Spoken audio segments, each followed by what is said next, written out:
la partie 2 pour aller voir un petit peu ce que cette personne a dans la tête, mais aussi ses questions. Je vais mélanger les deux. Allez, ça c'est les questions, on va faire comme ça. Et ça, c'est les messages. Alors, on va commencer par un message. Cette personne, son message, et chaque fois, je mettrai une question qui va suivre. J'ai eu un coup de foudre pour toi. Donc, est-ce que ça te parle? Comme ça va t'aider à savoir si déjà tu es concerné. Si ça a commencé par un coup de foudre, si tu es au courant, c'est que tu es concerné peut-être par ce message. Sa question à cette personne. Nos discussions te manquent. Donc, en ce moment, vous vous parlez plus assez ou plus du tout. Et cette personne se pose la question si toi, tu es en manque aussi, comme lui ou elle est en manque de vos discussions. Je ne peux pas. Est-ce que tu sais de quoi il s'agit quand cette personne te dit qu'elle ne peut pas? Est-ce que je suis ton âme sœur? Est-ce que cette personne, si elle se pose cette question, c'est que pour lui ou pour elle, c'est que tu es son âme sœur. Mon passé me guide.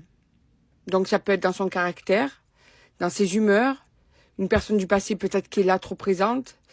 En tout cas, son passé joue un rôle essentiel dans la situation ou dans sa façon d'être. M'as-tu remplacé? Bientôt, on est ensemble. Donc, cette personne est en train de se projeter avec toi pour se rapprocher de toi.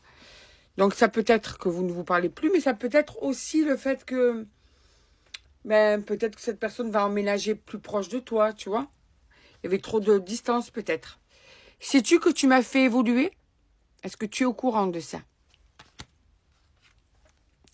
Je ne te mérite pas. Alors là, on a une personne quand même qui, en fait, on va dire, t'idéalise, ne se sent pas à la hauteur. Doute d'elle-même. Allez, on va prendre celle-là.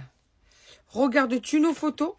Si tu as des photos avec cette personne, eh bien, cette personne se demande si tu regardes ces photos-là. Alors, écoute. Ça, c'est l'amour intemporel, inconditionnel, exceptionnel. Donc, je peux te dire qu'avec cette carte, là, il y en a certains, cette personne est raide dingue de vous.